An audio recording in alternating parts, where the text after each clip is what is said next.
King David and the assembly of believers.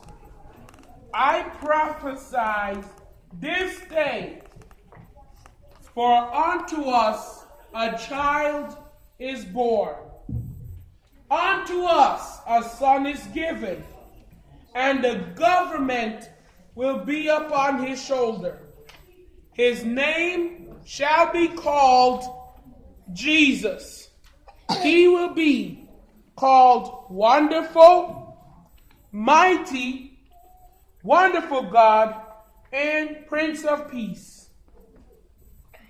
The government and the Lord may be with him, for he sits on the throne of David, and he's a wonderful king. For I prophesy unto you this day, for unto us a king is born.